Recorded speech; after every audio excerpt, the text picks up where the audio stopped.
ہم وہی کہیں گے جو ہمارا دین ہم کو بتاتا ہے. عمل کرو تو تمہارا بھلا ہے، نہیں کوئی عمل کرے تو نقصان ہمارا نہیں ہے، اسی کا نقصان. اللہ الرحمن الرحیم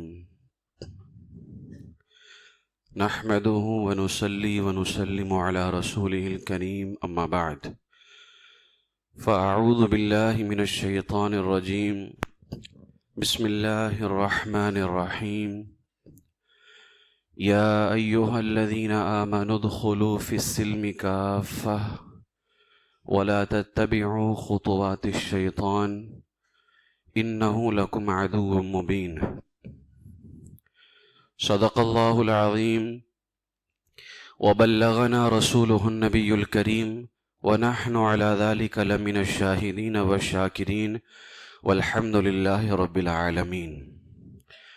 نہایت ہی ادب و احترام اور عقیدت و محبت کے ساتھ گنبد خضرا میں آرام فرمانے والے آقا و مولا امام الانبیاء، دونوں جہاں کی دولہا ارواحنا فدا جناب محمد الرسول اللہ صلی اللہ علیہ وسلم کی بارگاہ بے کس پناہ میں درود و سلام کا نذرانہ پیش کر لیں. اللہم صلی علی سیدنا و مولانا محمد معدن الجود والکرم منبع العلم والحلم والحکم وبارک وسلم صلاة و سلاما علیک یا رسول اللہ صلی اللہ تعالی علیہ وسلم.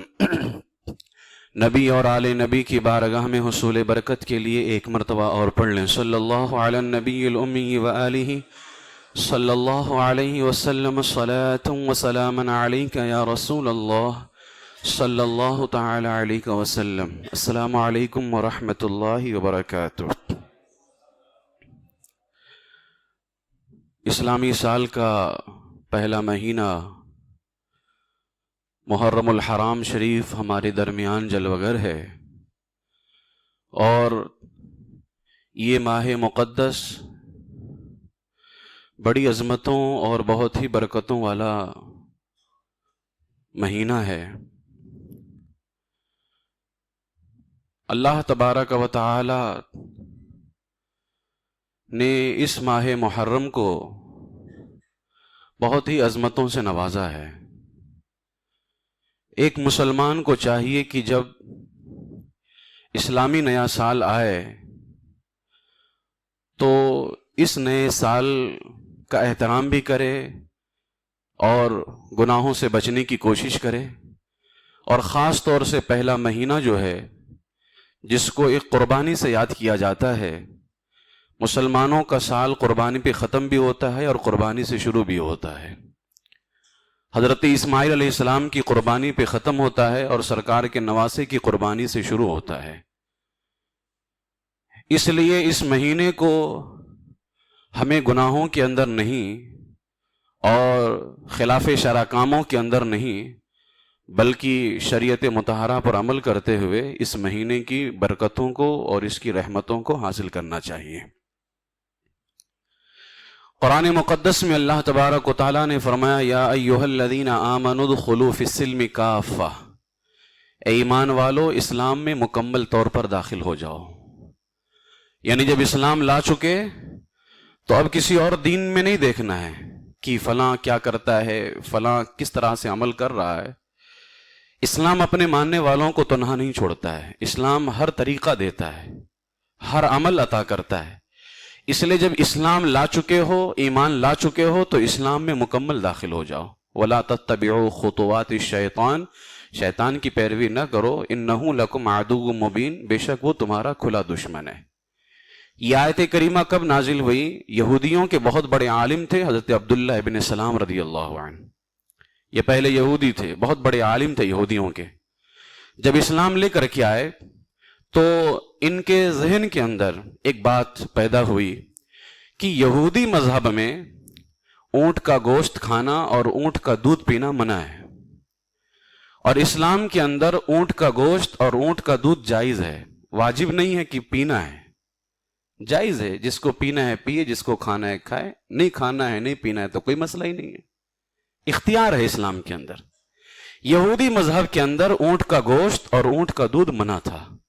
جب آپ اسلام لے کر کے آئے تو آپ کے ذہن میں ایک بات پیدا ہوئی کہ میں یہودی مذہب پہ تھا تو ان دونوں چیزوں سے بچتا تھا، اب میں مسلمان ہو گیا ہوں، اسلام میں یہ دونوں چیزیں کمپلسری بھی نہیں ہیں، لہٰذا میں اونٹ کا گوشت نہیں کھاؤں گا، اونٹ کا دودھ نہیں پیوں گا، کہ اس طرح سے اسلام پر بھی عمل ہو جائے گا اور میرے مذہب پر، یعنی جس مذہب پر پہلے میں تھا یہودی مذہب پہ، اس پہ بھی عمل ہو جائے گا، کہ اسلام میں ضروری بھی نہیں ہے اور یہودی مذہب کے اندر منع تھا۔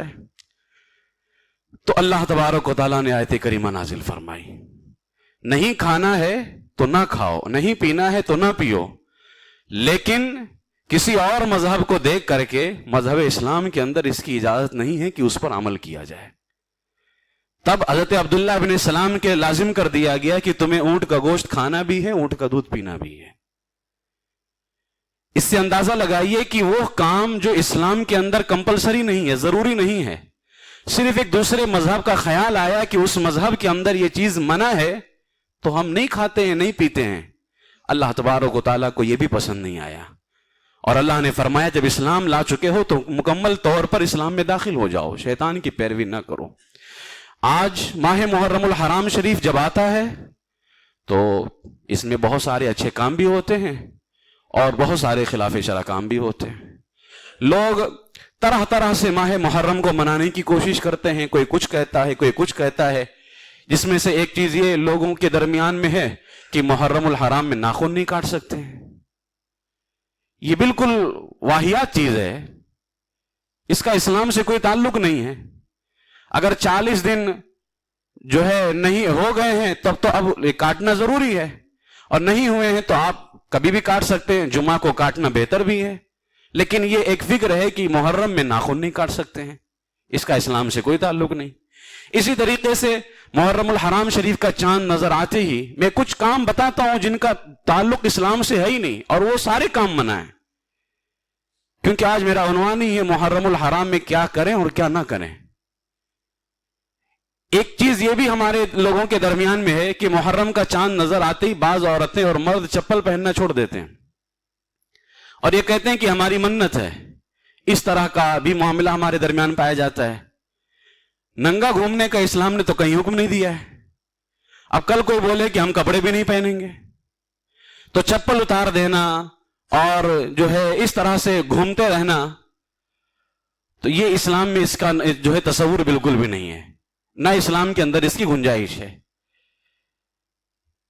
اور وہ جو ہے معاذ اللہ ابتدائی 10 دنوں کے اندر اس طرح کا کیوں کرتے ہیں؟ سوگ کے اندر کرتے ہیں، 7 بار معاذ اللہ، جبکہ سوگ حرام ہے، اس طرح سے وہ کرتے ہیں۔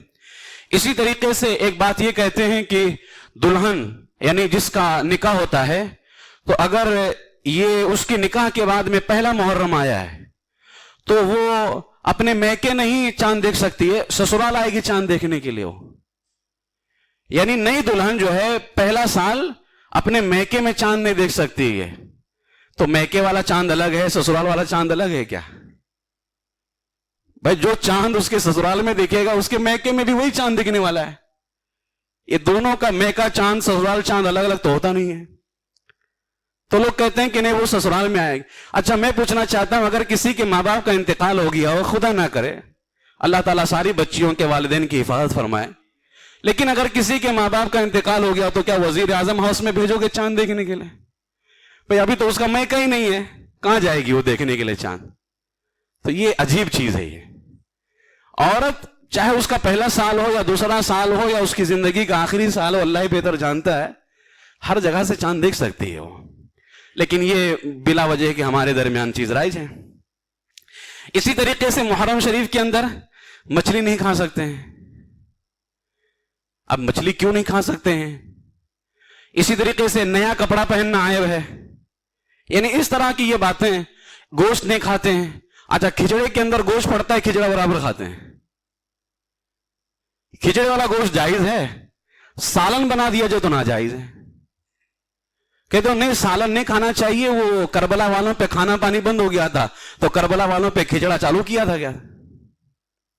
یعنی ایک کس طرح کی فضول کی باتیں لوگوں نے اسلام کے اندر پیدا کی ہیں۔ کربلا کے اندر ظلم کیا تھا انہوں نے، کیا میرے امام نے اپنے گھر والوں کو نہیں کھلایا تھا؟ کیا میرے امام نے منع کیا تھا کہ میرے گھر والوں نہ کھانا نہ پینا کا؟ ایسا ہے؟ وہ تو ان ظالموں نے ظلم کیا میرے امام کے خاندان پر، تو کیا آپ بھی وہی کام کریں گے؟ جس چیز کو اللہ نے جائز کیا ہے اس کو آپ ہمیشہ کھا سکتے ہیں، جس چیز کو اللہ نے حلال کیا ہے آپ اس کو ہمیشہ کھا پی سکتے ہیں، اسلام کے اندر اس کی کوئی ممانعت نہیں ہے۔ لہٰذا جس طرح اور مہینوں کے اندر مچھلی کھا سکتے ہیں، تو مچھلی نے کوئی ایسا گناہ نہیں کیا ہے کہ آپ اس کو محرم میں نہ کھائیے، اس کو محرم میں بھی آپ کھا سکتے ہیں۔ اسی طریقے سے 10 محرم کو بعض عورتیں گھر میں روٹی نہیں بناتی ہیں اور نہ گھر کی صفائی ستھرائی کرتی، جھاڑو تک نہیں دیتی ہیں، اور کچھ عورتیں تو کچھ زیادہ ہی ایکسٹرا آور ہو جاتی ہیں، وہ زیادہ جو ہے عمل کرنے کی کوشش کرتے ہیں، پورا 10 دن جھاڑو نہیں دینا ہے۔ اب کیوں جھاڑو نہیں دینا ہے یہ چیز سمجھ سے باہر ہے، لیکن اس طرح کا جو ہے معاملہ بھی اللہ کے رسول علیہ السلام نے فرمایا النظافۃ نصف الایمان، صفائی آدھا ایمان ہے۔ لہٰذا یہ چیزیں صفائی کے خلاف ہیں، سرکار تو اسے آدھا ایمان کہہ رہے ہیں، اور یہاں حال یہ ہے کہ انہی کے نواسے کے نام پہ سوگ مناتے ہوئے لوگ کہتے ہیں کہ ہمیں جھاڑو نہیں دینا چاہیے، صفائی نہیں کرنی چاہیے، طرح طرح کی بیہودہ باتیں کرتے ہیں۔ اسی طریقے سے محرم کے اندر پانی کچھ لوگ پلاتے رہتے ہیں، وضو کرواتے رہتے ہیں، اور وہ جو ہے نا پیک بنتے ہیں، وہ گاؤں وغیرہ میں دیہات میں سب چلتا ہے، بہشتی بننا، پیک بننا۔ لیکن اگر کسی کی خدمت کے لیے وضو کرا رہا ہے، پانی پلا رہا ہے، تب تو اسلام میں جائز ہے، لیکن نقالی کرنا، شیعوں کی نقالی کرنا، یہ اسلام کے اندر جائز نہیں ہے۔ اعلیٰ حضرت علیہ رحمہ نے فرمایا شیعوں کے طریقے پر چلتے ہوئے نماز ادا کرنا بھی جائز نہیں ہے۔ نماز فی نفس ہی جائز ہے، لیکن شیعوں کے طریقے پر یعنی اب آپ دیکھیں اسلام کے اندر اونٹ کا گوشت اور اونٹ کا دودھ پینا ضروری نہیں ہے، لیکن حضرت عبداللہ ابن سلام کیوں نہیں پی رہے تھے؟ کہ ان کے مذہب کے اندر منع تھا، اللہ نے ان کے اوپر لازم کر دیا کہ تمہیں پینا ہے۔ اس سے پتا چلا کہ غیروں کو دیکھ کر کے ہمیں کوئی کام نہیں کرنا ہے، ہمارے مذہب کو دیکھ کر کے ہمیں کام کرنا ہے، ہمارے رب کا جو حکم ہے، ہمارے نبی کا جو حکم ہے، ہمیں اس پہ عمل کرنا ہے۔ لہٰذا اس طرح سے پیک بننا کہ یہ پانی پلانے والے ہیں 10 دن، تو 10 دن کے بعد میں کسی کو پیاس نہیں لگے گی، یا 10 دن کے بعد میں پانی پلانا گناہ ہے؟ سرکار فرماتے ہیں اگر اپنے گناہ کم کروانا چاہتے ہو تو زیادہ زیادہ پانی پلاؤ، اللہ گناہوں کو معاف فرماتا ہے۔ تو آپ کبھی بھی پلا سکتے ہیں۔ تو اگر ان 10 دنوں میں پانی پلانے والا پیک بنتا ہے تو کیا سال بھر پیک بنتا رہے گا؟ تو یہ بالکل جو ہے خلاف شرع کام ہے۔ اسی طریقے سے امام اہل سنت علیہ فرماتے ہیں گھنٹے لٹکانا اور بھیک مانگنا، محرم کے اندر کچھ لوگ گھنٹے لٹکا کر کے بھیک مانگتے ہیں، بھیک مانگنا یہ حرام ہے، بلا ضرورت شرعیہ فقیر کو بھیک مانگنا حرام ہے، لہٰذا ایسے لوگوں کو دینا بھی ناجائز ہے۔ اور کچھ لوگ محرم کے نام پہ کربلا والوں کا فقیر ہے، یہ کربلا والے دین بچانے کے لیے گئے تھے، اور دین یہ ہے کہ بلا ضرورت شرعیہ بھیک نہ مانگی جائے، اور یہ کربلا والوں کے نام پہ فقیر بناتے ہیں، نعوذ باللہ۔ کربلا والوں کے نام پہ لٹاؤ، کربلا والوں کے نام پہ فقیر نہ بناؤ، تاکہ دنیا دیکھے کربلا والے مانگنے والے نہیں ہوتے، لٹانے والے ہوتے ہیں۔ عجیب الٹی چال چلتے ہیں سب، کربلا والوں کے نام پہ فقیر بنا دیا۔ اسی طریقے سے ناجائز منتیں بھی مان لیتی ہیں عورتیں، یہ سب حرام ہے۔ اسی طریقے سے تعزیے کیا وسیلہ، یہ تعزیہ میرا ٹھیک رہے گا اور یہ اچھا رہے گا تو جو ہے میں یہ کروں گی، میں وہ کروں گا، پتہ نہیں لوگ تعزیے کا وسیلہ جائز نہیں ہے۔ میرے آقا امام اہل سنت فرماتے ہیں سیدنا امام حسین کے وسیلے سے دعا مانگنا، شفاعت طلب کرنا اور مدد مانگنا یہ سب جائز ہے اور شریعت کے اندر پسندیدہ ہے۔ یہ اس کے علاوہ جو فالتو کام ہے اس کی شریعت مطہرہ کے اندر گنجائش نہیں ہے۔ اسی طریقے سے ہر سال سوگ منانا، عورت کو مرد کے انتقال پر جو ہے 4 مہینہ 10 دن تک کے سوگ کا حکم دیا گیا ہے، اور لوگوں کو 3 دن تک کے سوگ کی اجازت ہے۔ اس کے علاوہ شریعت مطہرہ کے اندر سوگ حرام ہے۔ محرم کے اندر خاص رنگوں کا لباس پہننا، امام اہل سنت اعلیٰ حضرت علیہ رحمہ فرماتے ہیں کہ کالا رنگ نہ پہنا جائے، ہرا رنگ نہ پہنا جائے، اور جو ہے یہ لال رنگ نہ پہنا جائے، کیونکہ کالا رنگ جو ہے نا یہ شیعوں کا لباس ہے محرم کے اندر ابتدائی 10 دنوں میں، اور لال رنگ یہ معاذ اللہ اہل بیت کے دشمن خوشی کے اندر پہنتے ہیں، اور ہرا رنگ یہ تعزیہ اٹھانے والے پہنتے ہیں، اس لیے ان 3 رنگوں سے بچا جائے۔ اسی طریقے سے امام اہل سنت فرماتے ہیں مرثیہ ناجائز ہے، چھاتی پیٹنا، ماتم کرنا، نوحہ کرنا یہ سب بالکل منع ہے۔ تعزیہ دیکھنا بھی جائز نہیں ہے۔ امام باڑوں پہ جانا، کھیل تماشے، باجے، یہ سب چیزیں جو ہے نا بالکل منع ہیں۔ امام اہل سنت سیدی سرکار اعلیٰ حضرت فرماتے ہیں ان سب چیزوں کا تعلق اسلام سے نہیں ہے، یہ کام ہمیں محرم کے اندر بالکل نہیں کرنے ہیں۔ ہمیں کیا کرنا ہے؟ علامہ عبد الرحمن ابن جوزی فرماتے ہیں یہ محرم کا مہینہ بڑا عظمتوں والا ہے، بڑا برکتوں والا مہینہ ہے، بھلائیوں کے کام کریں اور گناہوں کے کاموں سے بچیں۔ بھلائیوں کے کام کریں, گناہوں کے کاموں سے بچیں. فرماتے ہیں نیک کام کرو.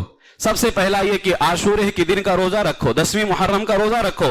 ہو سکے تو 9 یا 11 یا اگر ہو سکے تو 10 دن لگاتار روزے رکھو. کیونکہ ایک شخص میرے آقا کی بارگاہ میں آیا اور کہا یا رسول اللہ رمضان کے علاوہ میں کس مہینے میں روزہ رکھوں؟ حضور نے فرمایا اگر رمضان کے بعد کسی مہینے میں روزے رکھ سکتے ہو تو محرم کا روزہ رکھو. یہ اللہ کا مہینہ ہے. اس مہینے میں ایک دن ایسا ہے جس میں اللہ پاک نے ایک قوم کی توبہ قبول فرمائی, تمہاری بھی توبہ قبول فرمائے گا. اس لیے اس مہینے کے اندر یہ کام جو ہمیں کرنے کا حکم دیا گیا ہے, یہ کام سے ہمارا کوئی تعلق نہیں ہے. چپل نہیں پہننا ہے, فقیر بنوانا ہے, جھاڑو نہیں دینا ہے, پتہ نہیں کیا کیا معاملات ہیں. میرے آقا علیہ السلام نے ایک حدیث میں فرمایا ماہ رمضان کے بعد سب سے افضل روزے اللہ کے مہینے محرم کے ہیں, اور فرض نماز کے بعد سب سے افضل نماز رات کی نماز ہے. صحابہ کرام رضی اللہ تعالیٰ عنہ 3 عشروں کی یعنی 10 دن ایسے تھے جن کی تعظیم کرتے تھے. رمضان شریف کا آخری 10 دن, ذوالحجہ کا یعنی جو مہینہ گزرا اسلامی سال کا آخری مہینہ اس کے شروع کا 10 دن, محرم الحرام شریف کے پہلے کا 10 دن. یعنی رمضان کا آخری 10 دن اور ذی الحجہ اور محرم یہ دونوں ایک ساتھ میں, ایک ختم ہوتا ہے تو دوسرا لگ جاتا ہے. اس کے شروع کے 10 دنوں کی صحابہ کرام رضی اللہ عنہم بہت احترام فرمایا کرتے تھے, لہٰذا ہمیں بھی احترام کرنا چاہیے. زمانے جاہلیت کے اندر جب میرے آقا علیہ السلام مدینہ شریف آئے, وہاں کے یہودی عاشورے کے دن کا روزہ رکھا کرتے تھے. تو حضور علیہ السلام نے پوچھا آج کے دن کا روزہ کیوں رکھتے ہو؟ انہوں نے کہا آج کے دن اللہ تبارک و تعالیٰ نے موسیٰ علیہ السلام کو فرعون پر کامیابی عطا فرمائی تھی کہ اللہ نے موسیٰ کو بچا لیا اور فرعون کو ڈبو دیا تھا. اس وجہ سے ہم عید مناتے ہیں اور ہم آج کے دن کا روزہ رکھتے ہیں. میرے آقا علیہ السلام نے فرمایا موسیٰ ہمارے بھائی ہیں, تم سے زیادہ ہم ان کے حقدار ہیں. یعنی اگر ان کو کامیابی ملی تو تم سے زیادہ ہم حقدار ہیں. تم پہ تو اب ضروری تھا کہ مجھ پر ایمان لے کر کے آؤ, تمہارا تو ایمان ہی نہیں ہے, لہٰذا ہم موسیٰ کے زیادہ حقدار ہیں. پھر میرے آقا علیہ السلام نے صحابہ کرام کو حکم فرمایا کہ عاشورے کے دن کا روزہ رکھو, یعنی محرم کی 10ویں تاریخ کا روزہ رکھو. اور رمضان کا روزہ فرض ہونے سے پہلے یہی عاشورے کا روزہ فرض تھا. یہ جو محرم شریف کے 10 دن کے روزے نا, رمضان سے پہلے یہی روزے فرض تھے. جب رمضان کا روزہ فرض ہوا تو اس کو منسوخ کر دیا گیا. میرے آقا علیہ السلام نے فرمایا مجھے اللہ سے گمان ہے کہ عاشورے کا روزہ 1 سال پہلے کے گناہوں کو مٹا دیتا ہے, اور اگر ان 10 دنوں کے اندر کوئی روزہ رکھے تو 1 دن کا روزہ حضور نے فرمایا 1 سال کے روزوں کے برابر ہے. میرے آقا علیہ السلام کے بتائے ہوئے کتنے بہترین کام, ہم ان کی طرف نہیں رغبت کرتے ہیں, ہم یہ کام نہیں کرتے ہیں, ہم فالتو کاموں کی طرف لگے ہوئے ہیں. میرے آقا علیہ السلام نے ارشاد فرمایا عاشورے کے دن کا روزہ رکھو, اور یا تو 9 ساتھ میں ملا لو یا 11, اور یہودیوں کی مخالفت کرو. اب آپ اندازہ لگائیں, روزہ رکھنا ایک نیک کام ہے, لیکن یہودی صرف 10ویں کا روزہ رکھتے ہیں. حضور نے فرمایا کوئی ایسا نہ سمجھے کہ تم یہودیوں کے طریقے پہ چل رہے ہو, 9 کو ملا کر کے 10 کو رکھو یا 11 کو ملا کر کے 10 کا رکھو, تاکہ دنیا والوں کو پتا چل جائے یہ یہودیوں کے طریقے پہ نہیں, یہ محمد عربی کے طریقے پہ چل رہے ہیں. ہے روزہ عمل, اچھا عمل, لیکن سرکار نے منع فرما دیا. اگر کوئی کمزور ہے بندہ تو 10ویں کا رکھ سکتا ہے, منع نہیں ہے, لیکن سرکار نے فرمایا بہتر یہ ہے کہ 9 کا ملا لو یا 11 کا ملا لو, تو روزہ رکھو. میرے آقا حضور تاجدار مدینہ سید عالم صلی اللہ تعالی علیہ وسلم نے روزے کی تعلیم دی ہے. ایک عالم دین کو خواب میں دیکھا گیا اور پوچھنے والے نے پوچھا کہ آپ کے ساتھ کیا حال ہوا؟ آپ نے فرمایا 60 سال تک پابندی سے میں عاشورے کا روزہ رکھتا تھا, اللہ کی بارگاہ کے اندر وہ میری مغفرت کا ذریعہ بن گیا. وہ عاشورے کا روزہ, اس لیے عاشورے کے دن ضرور روزہ رکھیں. اور عاشورہ ایسا دن ہے کہ انسان تو انسان ہیں, برڈز اور اینیملز جو ہیں, پرندے اور چرندے اور جانور, یہ سب بھی اس دن کا احترام کرتے ہیں اور اس دن کی تعظیم کرتے ہوئے روزہ رکھتے ہیں. یہ پرندے اور یہ جانور بھی اس دن کا روزہ رکھتے ہیں. عظیم تابعی بزرگ حضرت سیدنا قیس بن عباد رضی اللہ عنہ یہ فرماتے ہیں مجھے یہ بات پہنچی ہے کہ وحشی جانور 10 محرم کا روزہ رکھتے تھے. سیدنا فتح رضی اللہ عنہ فرماتے ہیں میں روزانہ چیونٹیوں کے لیے روٹی توڑ کے ڈالتا تھا, اور جب 10 محرم کا دن آتا میں روٹی توڑ کر کے ڈالتا تو چیونٹیاں نہیں کھایا کرتی تھی, گویا چیونٹیاں اس دن روزہ رکھی ہوتی تھی.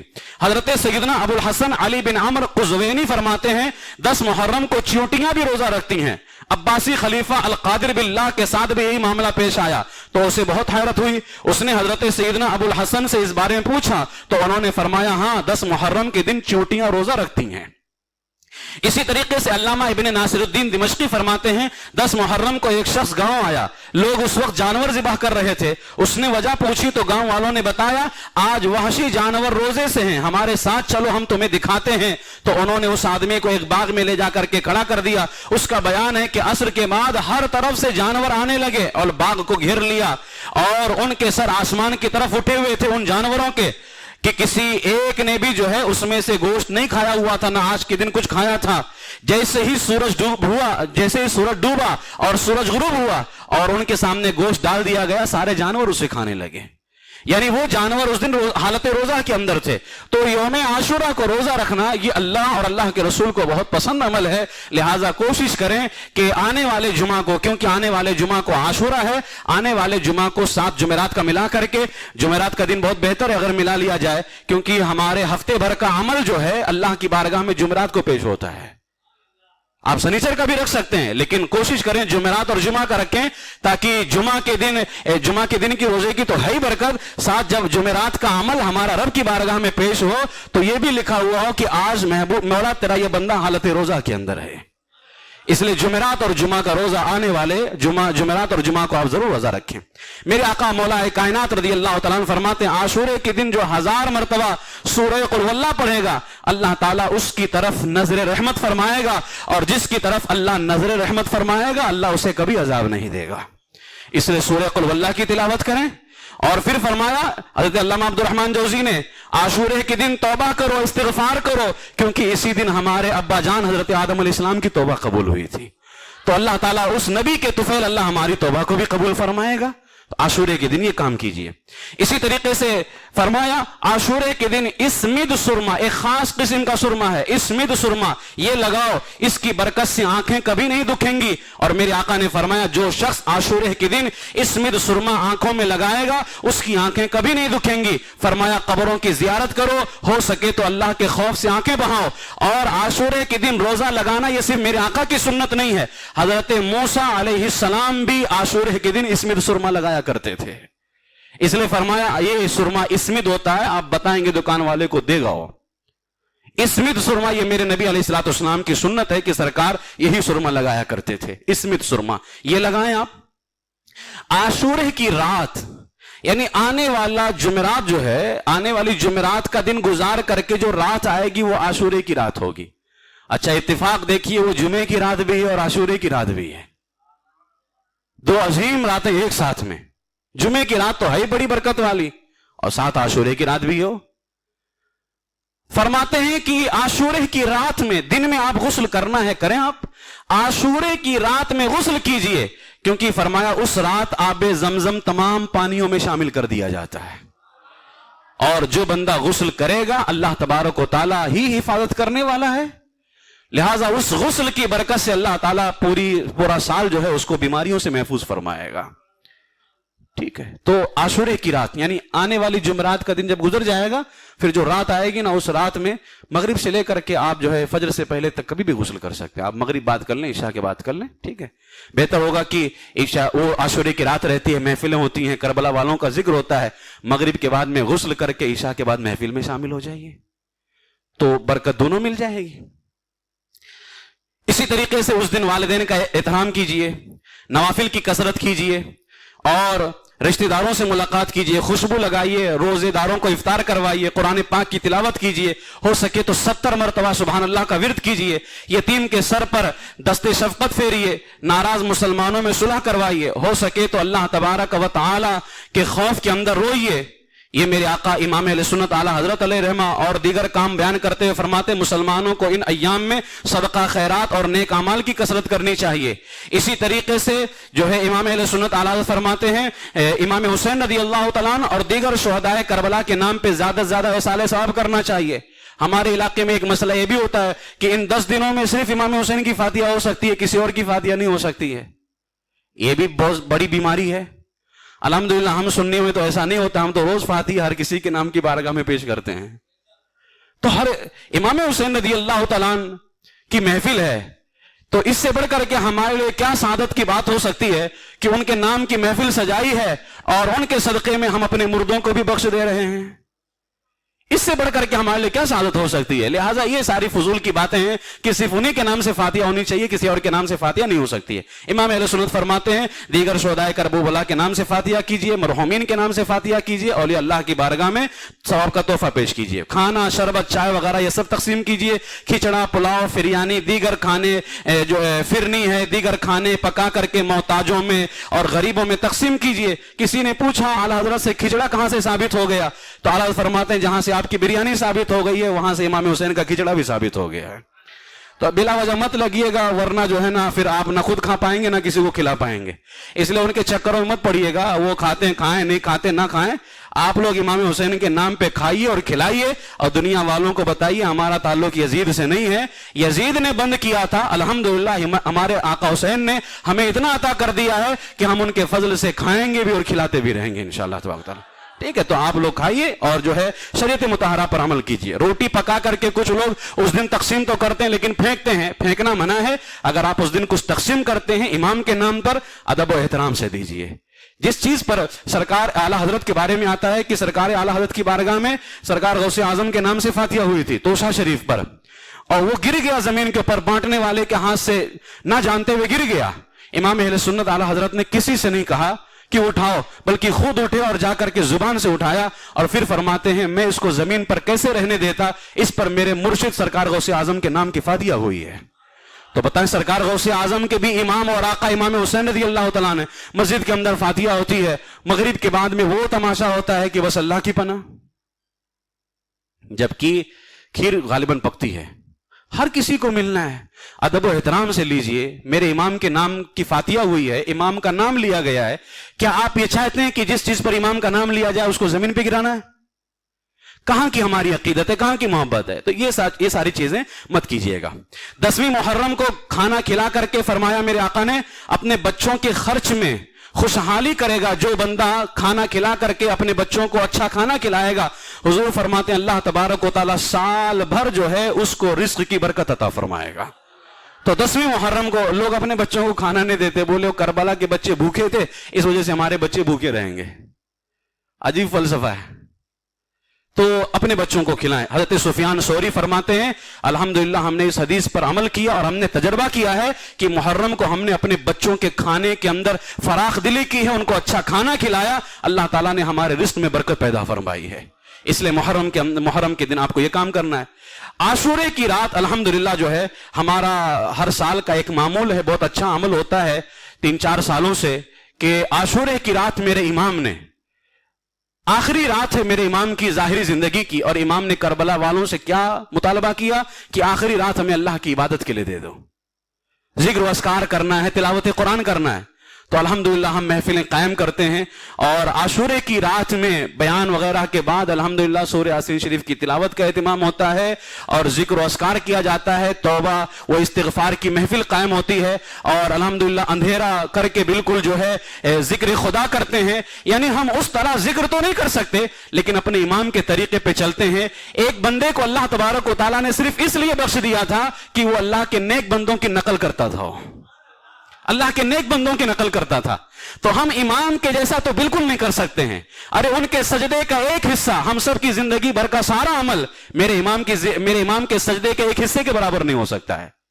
کہاں اس امام کا سجدہ؟ ارے اس امام کے ایک سجدے نے تو آج ہمارے اسلام کو بچایا ہے، ہمارے دین کو بچایا، کیسے برابر ہو سکتا ہے؟ لیکن بس امام کے طریقے پہ چلتے ہوئے ہم ایک نقل کرتے ہیں کہ اللہ کے محبوب کا یہ طریقہ تھا، تو ہم بھی اس محبوب کے طریقے پہ چلتے ہیں، اور ہمیں اللہ کی ذات سے پوری امید ہوتی ہے کہ آج ہم نے امام کے طریقے پہ چلتے ہوئے، یعنی ہم ہر رات نیک کام کرتے ہیں، لیکن عاشورے کے دن یہ فقیر خاص طور سے اس محفل کا اہتمام اسی لیے کرتا ہے کہ میرے امام نے آج قرآن کی تلاوت کی تھی، میں بھی کروں گا۔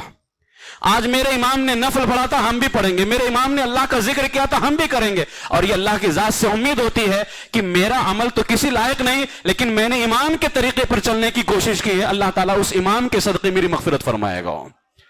تو آپ لوگوں سے یہ فقیر گزارش کرتا ہے، اس طرح کے بے شمار واقعات بھی ہیں، اللہ تبارک و تعالیٰ ان محفلوں کی بڑی برکتیں عطا فرماتا ہے۔ اس لیے آپ لوگوں سے میں